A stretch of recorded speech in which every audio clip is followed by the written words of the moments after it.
I'm just so honored to be able to be here. Um, it was funny. This morning I was reading Ecclesiastes, and the message. It was probably a perfect thing to read before I come to share my testimony, because it basically says your life really doesn't matter. Everything you've done, everything you will do, is vanity, and your life is just a vapor that the wind's going to blow away, and you're going to be forgotten when you're gone. And that sort of leaves you with almost nothing but Christ. And that is my life. That is my life that I hope, as I share my testimony. I think it would be wrong to start any other way than just to say, if there's something good in my life, it ain't me. It's Christ who saved me, and who redeemed, who continues to redeem me. So anyway, um, with that, if I could just pray real quickly. Lord, take from me my pride, my vanity, and do that for all of us in this room. Leave us with you. Um, your good news, your story. I pray that your story would be what we cling to and what we have. In Jesus' name. Jesus. Amen. Um, I'll give you a quick bio about kind of who I am now, and then take you back to the beginning and tell you how I got here. Um, uh, so I'm a social worker by trade, and for about 18 years I worked in inner city ministries with youth, and um and probably you asked me a year ago, I'd have said I'd sign up for 20 more. Um, but my story took a real change about 8 months ago, and I love the fact that I'm getting to share my story right now, because it's a very different one than would have been a year ago. Um, and It's interesting too, as well. Just sort of side note, the month of August. Um, Except for this weekend and then into September, I'm speaking. I've got speaking engagement every single weekend, and that's never happened to me a day. It never happened to me. I don't consider myself a public speaker, as you probably can already tell. Um, I'm hopeful that this may be a real preparation for me as I go take this thing on the road. In some ways, I'm traveling all over Georgia. This month. So thank you for this opportunity. It's a real blessing to me. Um, After 20 years of working in inner city ministries with youth, I have started a new job. In January, I started a ministry called Caring Solutions. It's basically a crisis pregnancy center, and we serve.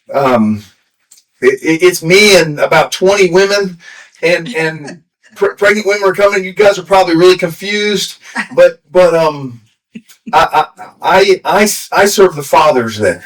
So the fathers in the situation. So that's what I've been doing for about 7 months now, and I also work part time for a ministry called Better Man, and Better Man is basically the nation's biggest biblical manhood curriculum. So um, they write Bible studies and give discipleship tools for churches and ministries to use to build up fathers and men, and everything they have they give away for free. So it's been a pretty incredible 6 months for me, but uh, but So I want to get into my story a little bit, but and I'm excited, Velvet, when you said I didn't need to bring a sermon. I could just tell my story, because I don't do sermons very well, but I love a good story. So thank y'all for having me. Could I start with a little song though? Sure. I was telling. I don't think I've ever spoken for more than 20 minutes in a situation like this. So Miss Dolly said you should just sing a couple songs. That'll take up some time. So I want to sing one for you now, and then one at the very end.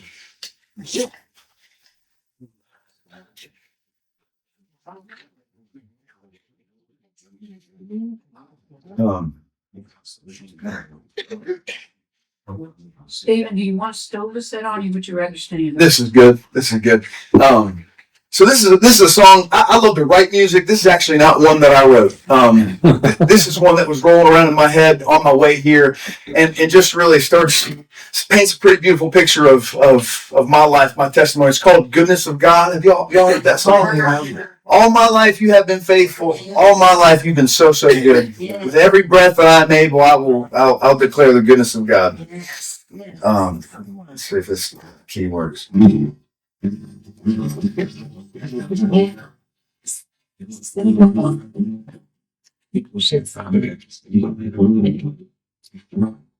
I love you, Lord, for your mercy never fails me. All my days I've been held in your hand. From the moment that I wake up till I lay my head, I will sing of the goodness of God. All my life you have been faithful. All my life you have been so good. Every breath that I am made, I will sing of the goodness of God. I love your voice.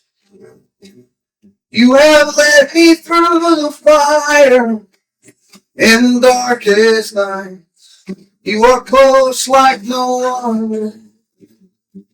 I've known you as a father. I've known you as a friend. I have lived in the goodness of God. All my life you have been faithful. All my life you have been so good. With every breath that I am made, I will sing of the goodness of God. Your goodness is running out. It's running out. Your goodness is running out. It's running out.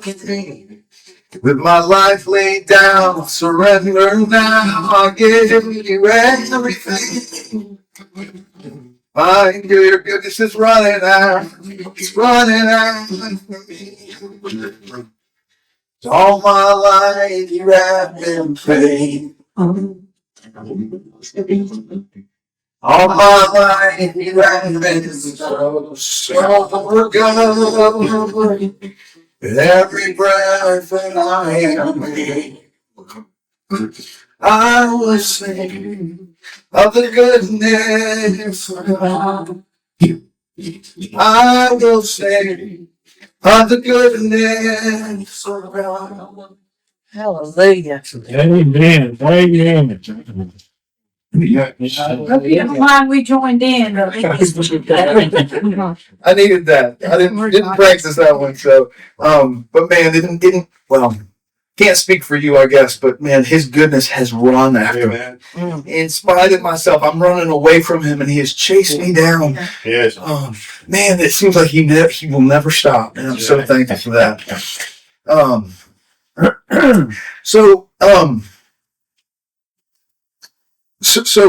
want to go back really quickly and talk about Better Man. Better Man, this curriculum that we do, it's all designed to basically give a definition of what a man is supposed to be from the Bible, and give it to young men who need it. It provides about 40 weeks of curriculum that you can access. But the main tool is about an 11-week process called the core curriculum. And so I've started to lead men through this curriculum. I've been very blessed myself with it, but how it starts, before they define what a man of God is, they start with looking back at your story, looking back at your father, looking back at your family and looking back at your story to sort of look back and say, okay, what wounds do I carry around that I haven't healed from? Yes. Let's shine a light on that, and let's bring it up onto the table, and let's deal with that. Let's talk about it. And it's a really beautiful but also hard way to start. But they provide an outline for the guys going through this program to tell their story. So it was kind of a neat thing. I'm going to follow that outline as I tell you mine. And so just wanted to give you that context. I'll tell you one other quick story about most recently. So at Caring Solutions, we have 5 guys that are going through this Better Man curriculum. They're brand new dads, and most of them don't have any real definition of what a man is supposed to look like, especially a father. And I know that because we're about 4 weeks in, so I've heard all their stories. And I want to tell you, I'm going to tell you one story, partly because it indicates that God is working in this place. So I was sitting down.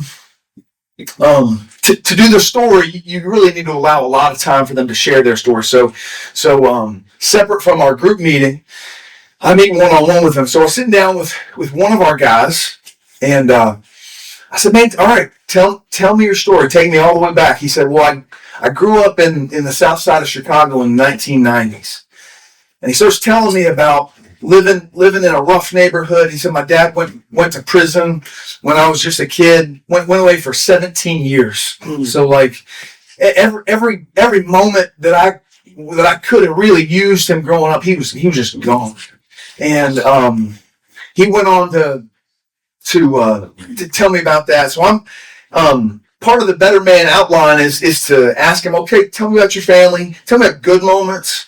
Tell me about hurtful moments. Tell me about a defining moment for you. So I asked him, tell me about a defining moment from your life. He says, well, he said, man, in my neighborhood, there were these high-rise apartments, 15 floors, and they were just government projects. He said, just people crammed into these buildings. And what he said was, humans shouldn't have to live like this. He said back in those days when I was a kid, crack cocaine was huge. People, if you lived in one of those buildings, you lived in fear. You never knew what was going to happen to you. And he said, I didn't live in those projects, but I lived in an apartment building pretty nearby. I had a lot of family that lived in the projects. He said, you're not going to believe this, but when I was 10 years old, these 2 kids were bullying a little 5-year-old boy. They were trying to convince him to steal candy for them. He refused to do that. They took him up to an abandoned apartment on the 15th floor, and they threw him out the window. Shocking story, but it affected me in a really strange way. I was reading a book the day before we sat down for him to tell me that story, and I read this story in a book. It was a book about poverty, and I read a story that went a little bit like this. In the 1990s, in the south side of Chicago, these little 10-year-old and 11-year-old boys were bullying a little 5-year-old boy, trying to get him to steal from them for them. They threw him out the 15th floor of a high-rise housing project. And I stopped the poor guy in the middle of his story. I said, you're not going to believe this, but I read that story yesterday. And he said, what? I grabbed the book off of my shelf. I opened it up. And long story short, he reads that story with me. He says, yeah, Eric Morse, that's the name of the kid. He tells me the names of the 2 kids that killed Eric Morse. And he told me all about their lives. So I'm just floored by that, and I'm apologizing to him because I've interrupted him telling his life story. And I said, I'm so sorry. Continue your story. I didn't mean to interrupt you like that, but that caught me off guard. So he finishes the story. He goes home, and I immediately go into the other office. Miss Dolly here works with me.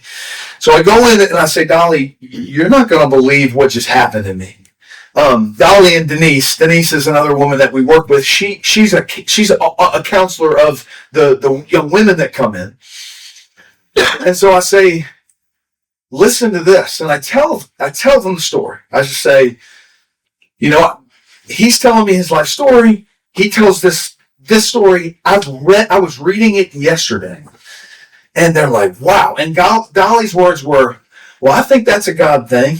And I said, I guess that's how I feel too, but I don't understand. Like, it seems like a God thing, but what does it mean? Mm-hmm. And Denise, who like I said, is a counselor, she said, I think I know what it means. She said, see, I counsel his wife, and the more I counsel her, I've realized that they're a part of a fringe religious group called the Black Hebrew Israelites.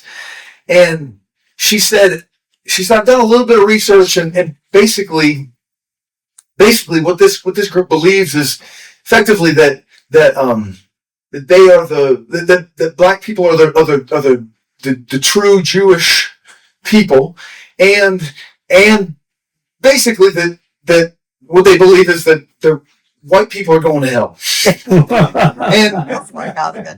And she said, it's a pretty out there group. They've done some pretty violent things, and I'm pretty worried about this couple. She said, you know what I think he needed? I think he needed to have a God moment with you. Absolutely. I think he needed to look across the room with a man that looked different than him, that he believed things about that weren't true, and he needed to see God meet with y'all. And I felt like all that mystery just got real clear. And ever since that group, about every time we get together, he'll say something that ministers to me, and I'll say something that ministers to him. And that's just one story of a lot, but it's an indicator to me that the Lord is in this, and it makes me feel so good about where this is all going. But anyway, in true Better Man form, I'm gonna take you back and tell you a little bit about my story. So I grew up in my parents were both Yankees, but grew up most of my days in Tennessee, East Tennessee. My father was my principal at the Christian school where I went. He became a professor at a college. Kind of on the surface, you would think he did very well, but he was the son of an alcoholic. That when my father's mother died at the age of 12, my grandfather, my dad's dad, started drinking and really just didn't quit for the next 30 years. And so my father, my dad's dad would go to work every day, get off work, go to the bar, and stay there until he was drunk. And my dad would always say he would see the headlights coming. He would look out the window, see the headlights coming, and he knew at the speed with which his father drove how drunk he was. He said the more drunk he got, the slower he drove. So he knew he'd see the headlights, and it might take 10 minutes for him to get to the driveway, and he knew that it was going to be a bad night. And so my dad always walked with a limp. In a spiritual sense, he would say this to me. He said, I feel like I'm an imposter. I feel like I'm never whole. He battled anxiety and depression just as long every day that I of my youth. Could never sleep and would just grind. And so when I think about my father, I see somebody who's strong, but I see somebody who's weak. Somebody who's broken and never really whole. Thankfully, Christ did get into his life, and he became a believer. Some of those wounds just never got healed, and so as a result, I don't think I walk with the same limp he walks with. but some of that I carry myself. And when we talk about our fathers and the wounds that we carry, sometimes this has been a process for me to see as good as he was, as much as he tried, he couldn't do it all. And so anyway, but thank the Lord, I did grow up in a really wonderful context. I went to a Christian school, and a Christian school is a great place. If anyone's spent their lifetime in a Christian school, though, you know that there are some pitfalls to that life. And for me, as a middle schooler who had been from kindergarten all the way up in that setting, I had it figured out. I wasn't a horrible kid. I figured I was pretty good, and I always got an A in Bible class. And so I think it really kind of messes with you a little bit. And I say that because when I hit middle school, my life started to change, and I started to wake up a little bit to sin. Sin went from, what seemed to me like little things to bigger things. Addiction started to take root in my life. And all of a sudden, the love of Jesus that I thought I knew couldn't touch the darkness that was taking hold of me. And I realized what I thought you could just get an A in, like math or science or reading, left me with an understanding that was just incomplete. And I started to feel like there was no way that if there was no way his love could touch me. And so I started to cycle down. And so this is probably one of those moments where a father steps in and sees his son in need and leads him out. My dad has apologized years later for just not having the tools in the tool bag to do that for me. Thank the Lord. We were in church and had some youth leaders, and a dear best friend who looked at me, knew there was something wrong, and it started to ask me some questions. And in that process, one morning, early morning, I was in the book of Ephesians with my best friend and our youth leader, and we read chapter 3, 14 through 21, where Paul describes the love of Jesus being deep and wide and high and long, and he ends that description with, and beyond what you could ever imagine. And it wasn't just those words. In that moment, something happened in the spiritual realm where I got a glimpse of the love that Christ actually gives. And it was so different than what I thought I knew in Bible class. And,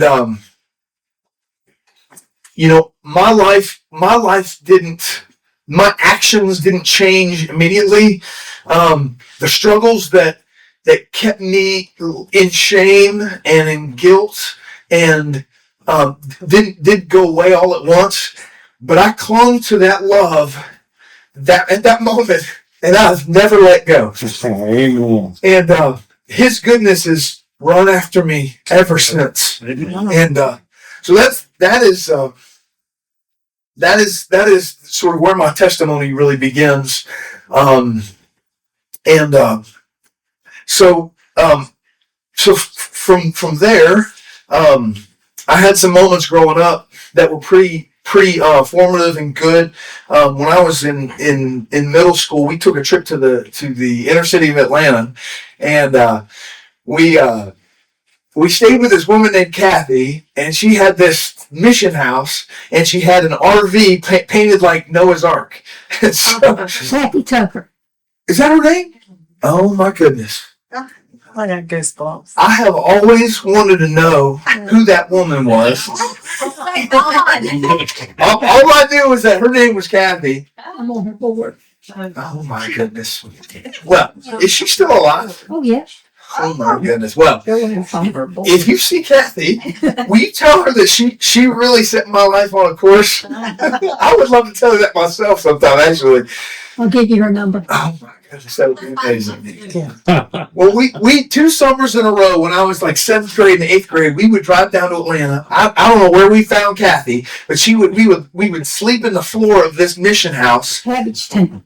In Cabbage Town, okay? We get in Noah's Ark. It was like this giant RV full of clothes. We would drive to all the housing projects. There was like a Vietnamese housing project. There was all these different neighborhoods, and we just get out and we'd like start playing. We hand out clothes and popsicles, and I found myself. I always loved sports, so I found myself just mostly playing football. And we get into the yard, into the grassy area, and all the kids would come out, and we just go at it.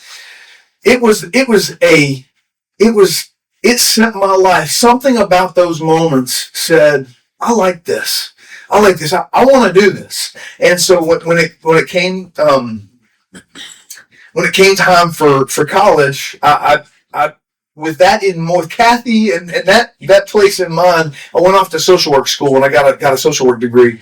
Also played soccer, and so my college days were filled with thoughts of ministry, kind of training for that, and soccer. So did that for years. Got my master's degree, and then sort of began the work of the last 18 years of my life, which has been in places like Cabbage Town, I guess. I was in Louisville, Kentucky for a while, and worked in a couple of inner city settings in Louisville, Kentucky.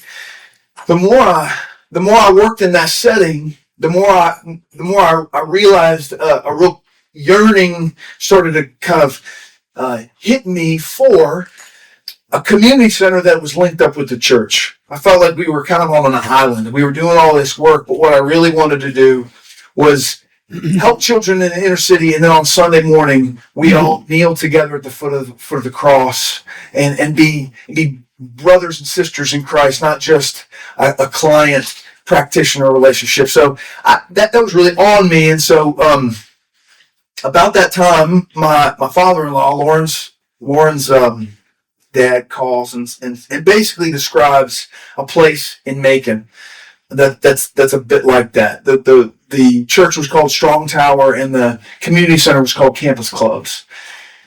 And so Lauren and I and one of our boys, we now have 4 boys, drove down to Macon, and I've spent what do you think? 12 years, 13 years.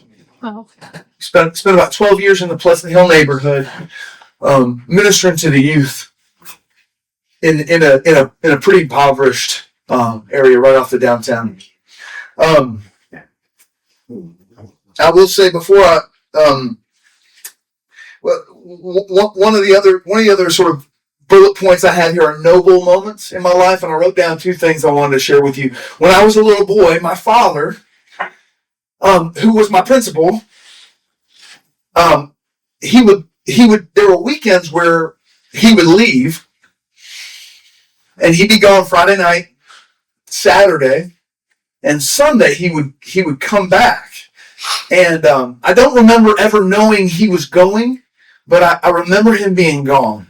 And he would come back, and I remember just asking, what were you doing? He said, well, I drove to Pittsburgh, and we stood in front of an abortion clinic, and we just blocked the doors, and we stood in protest to what was going on, and the police would always show up, throw him in the paddy wagon, take him to jail for the night, and then they would release him in the morning. And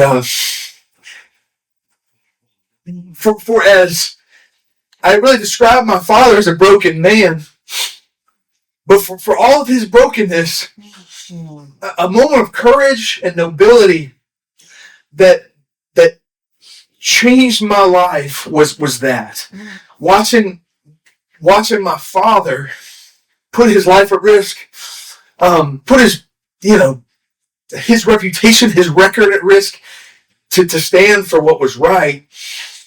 That just left a mark on me that never left. I remember moving to Macon, doing the work I was doing, and I was thinking, I want to find the abortion clinic in Macon. I want to take my son down there. I want to just throw the baseball out there, or just read to him out there. I want to be like my father.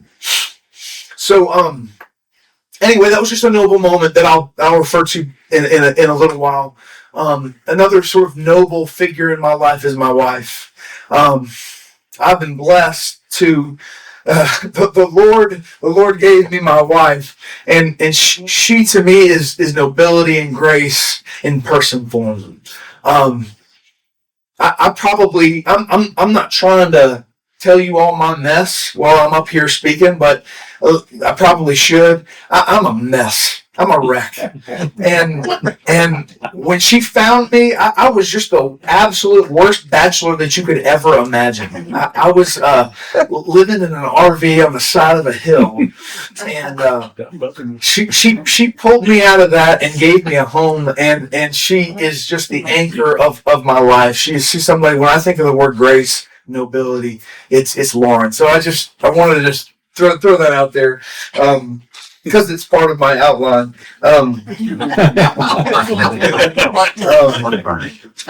So the next thing in my story I want to talk about is our missed moments, is what we call it in Better Man, missed moments.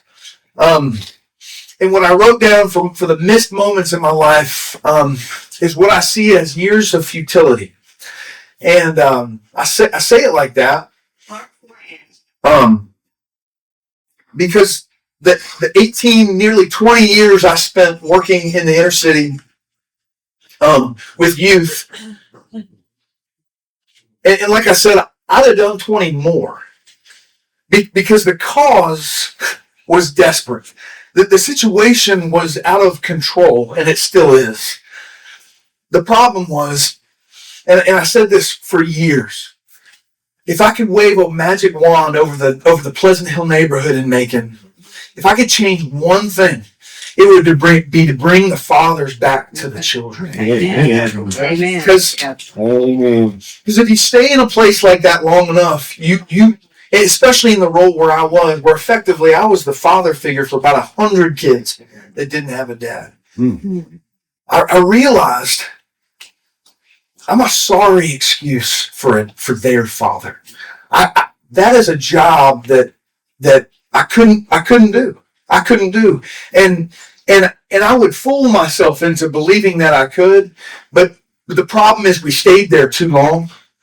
And you stay there a decade, you see a child that you taught to play soccer, who's just a precious little one, and you see them hit 16 and see them gunned down in the streets.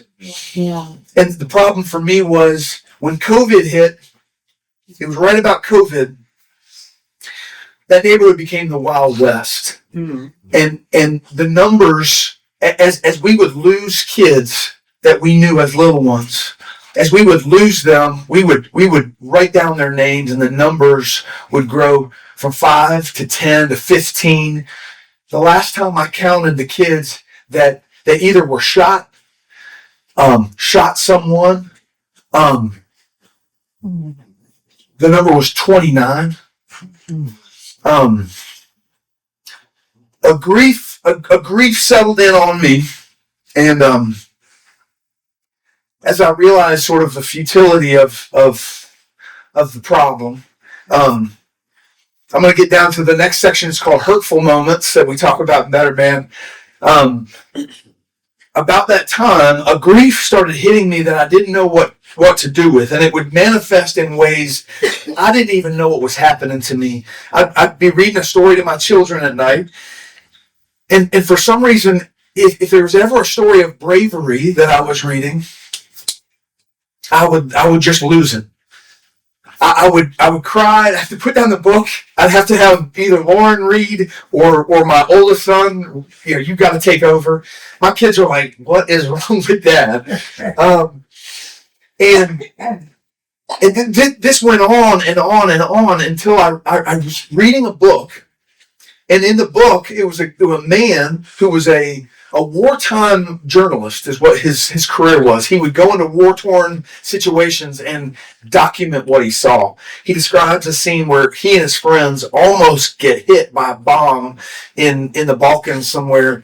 So in the book, he says, I'm reading this book fairly recently, just about a year ago, and he says, I came home and I'm telling a story to some friends about a brave act that I heard a woman that a woman did, and I'm telling about this courageous moment, and I just lose it. I start crying. The author of this book says, I start losing, and the author says, I'm not a crier. Like I don't do this. And he said it started to happen and it wouldn't stop. Like every time there was a moment like this, I would just lose it emotionally. So he says, so the next part says, so I'm on a psychiatrist's couch telling this to the psychiatrist, and the psychiatrist says, well, you have PTSD. He says, well, I'm not a soldier.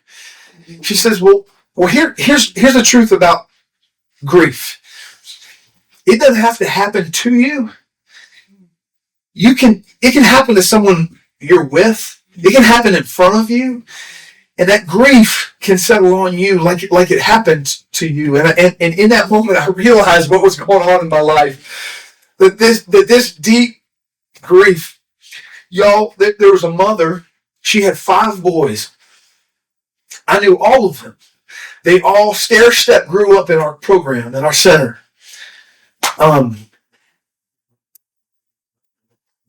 November, around Thanksgiving time, her son was shot and killed. The next year, around Thanksgiving, I think it was the day after the anniversary, her second son was shot and killed. The next year, about the second week of November, she comes into my office and she says, and she's got she's got some other, she got 2 daughters, and some of them are really young. She's having to keep her life together here. The anniversary of her 2 sons' death has now come around again. She comes into my office and she says, Steven, I don't know what to do. I work for Amazon. I just had to take leave. They said I could have a month off because I'm losing my mind. They said my month is up next week, and I'm in no better shape now than I was then. And so we sat and we talked. She left. That was on a Tuesday. I think it was Friday night. I get a call. Her 3rd son was shot and killed on the anniversary of the others. And the just a picture to the grief, that was settling in. That particular story, relating back to the father, I knew their father very well. In fact, when that 3rd son,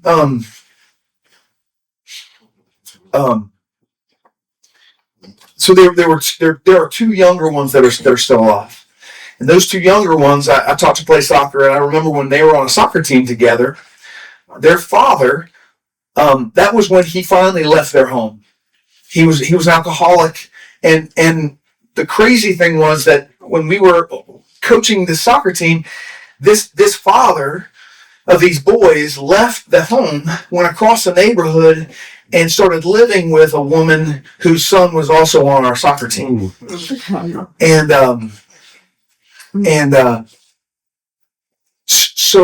So anyway, there are lots of stories to tell, but I think for me, this grief, this impossible situation,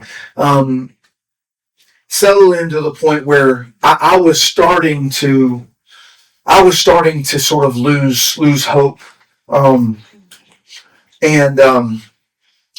not really sure where to go next, feeling like I don't think I can abandon this work, So anyway, the next bullet point on my Better Man list is the last one. It's called Defining Moments. And we always ask the guys when they're telling their story to tell us some defining moments.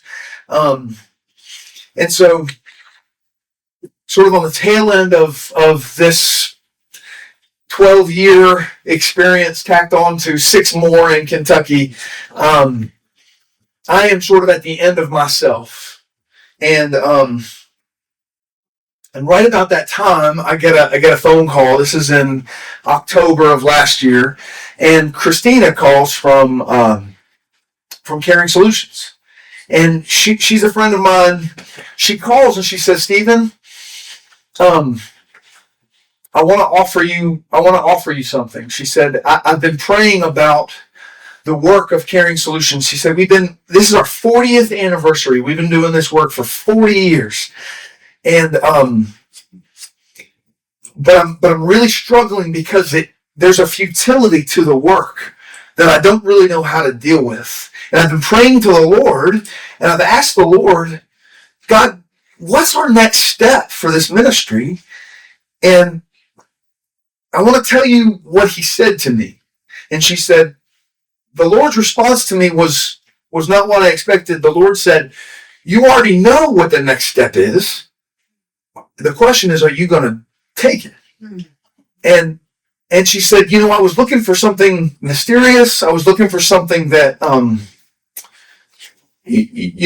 only the Lord could reveal with a special word. But when the Lord responded to me that way, I knew exactly what he meant. And what he meant was, you know the design that I have made for a family. It's a mother, a child, and a father.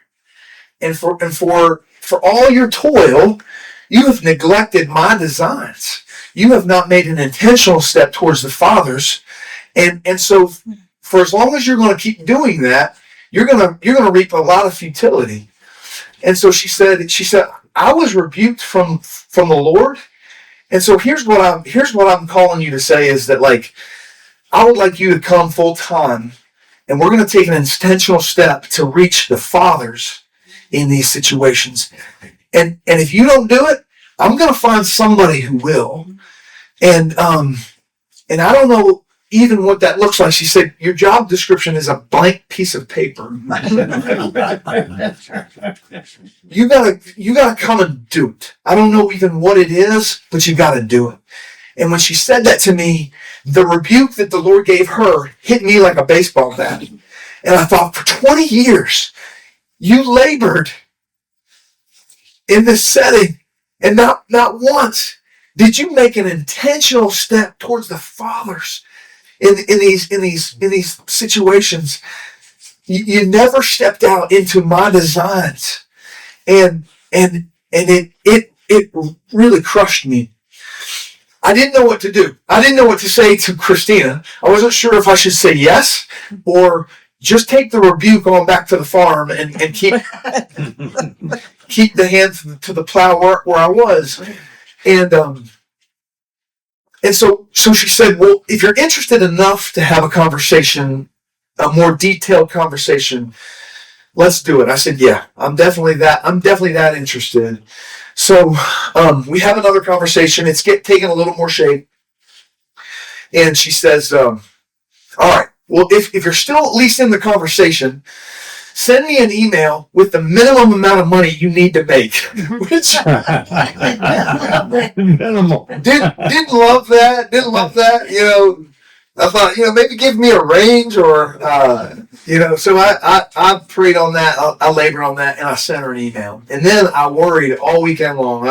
I did that on a Friday. So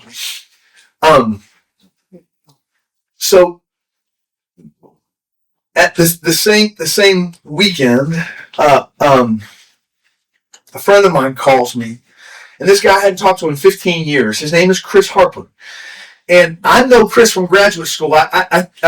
He and I were in social work school together, and we were friends not because we liked each other necessarily, although I did like Chris. We were friends because we were the only guys in social work school. It's all women. So we sort of had to be friends. Chris was a wild man, though. He was like on his, he was not a believer, kind of a womanizer, super charming kind of guy. He would just make everything up. I remember I said something to him about this the other day, and he acted like he didn't know what I was talking about. But I said, man, do you remember I spent all semester on my final paper. It was like 40 pages long. So all the research that we did to sort of like graduate with, and you did it the night before. You just made it up. And that was Chris. He was running for political office. He was like on the way for total world takeover. And so that's who I knew. I was, and he calls me on my office phone. I answer the phone. It's my friend. I hadn't talked to him in 15 years. He said, dude, I had to call you. I said, how'd you get this number? He said, I Googled you. He says, Steven, I want to tell you, my life has changed. He said, man, I gave my life to the Lord, and I went off and got a seminary degree. I went and got my PhD in divinity. And he said, I'm now the CEO of this ministry called Better Man. It's the biggest biblical manhood curriculum in the world. He says, I was doing a podcast today, and they asked me how you came to know the Lord. And he says, well, there was this guy in graduate school who loved Jesus, and he didn't like evangelize me or anything, but I just wanted what he had. And he said, man, I just wanted to call you and tell you that. And it was just, whoa, that's crazy. He said, man, what's going on with your life? Chris says to me. I said, well, you want the story? He said, yeah, I want the whole story. So I start telling him the story. And take it back to the beginning and all the way up. And I get to the part where, man, I've been doing this work in the inner city for all these years. I just sent an email to a lady who's asked me to come along with her and minister to fathers. And I said, man, it's interesting that you're calling me because she has no idea what to do. He says, well, I know what to do. He said, I'll give you all the stuff for free if you want it. And so I said, well, that's crazy. Okay, all right. He said, man, I think you should take this job. I said, well, listen, she asked me what the minimum number salary was I could make, and I sent her an email. And you're not gonna believe this, Chris, but while we've been talking, she emailed me back. And he says, well, you need to open up that email. I was like, all right, I'll open the email. Of course I will. He said, no, I want you to do it now because I want you to read me that email. So literally while we're talking on the phone, she emails me back, and the email goes a little something like this: Steven, we really want you to come. We can't give you what you asked for. But we can do this much. And you know what? If you give us enough time, I think I can convince the board to give you what you need. What do you say? So I read all this to my buddy Chris. He says, listen, you need to take that job. He said, I'm going to hire you on as the Georgia State rep for Better Man Ministries. I'm going to pay you everything you lack and more. And I'm going to fly you to Dallas to onboard you in 3 weeks. Wow. And I said, yeah. And Praise the Lord. Yeah. Yeah. And all of that happened. He flew me to Dallas. This guy is insane. He flew me to Dallas for like 3 hours and then put my butt back on a plane and flew me back to Macon. But I've spent the last 6 months doing what I think the Lord has opened a door to walk through. Yeah. And I want to just be totally honest with you. My sorry sinful, prideful, weak self if left to myself, will ruin all of this. And I affirm the words of Solomon in Ecclesiastes when he says, everything about you is vanity, is worthless. You're going to live about, what does it say? It says something about, you might get 65 years in. If you're lucky, you may get more. But either way, the end is going to come, and you're just going to blow away like a vapor. And all of that being true, Christ has said to me, but you are mine now, and you are in me now. So I'm going to give you eternal things to do that you don't get any credit for, but will when you die, will live on. So we started our first Better Man group with the young fathers at Caring Solutions, and I told you my story about the young man at the very beginning from Chicago.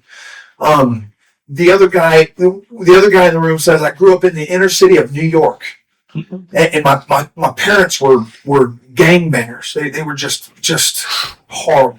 I got out of there as soon as I could and ran away to California. Boy. Then he ran away from California. But and every story in that group is about the same. And then another guy hears about our group, and he starts begging to get in it. He says, and I tell the guys, hey, there's another guy who really wants in there. Like, I don't think so.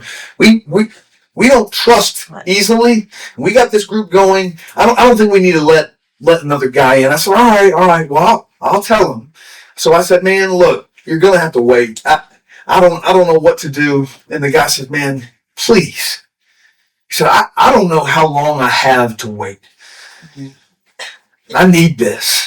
So I go back to the guy and say, y'all, listen, he's like begging to get in. He said, all right, let's let him in. So he comes, a couple weeks ago, he comes and joins the group, and he says, y'all, a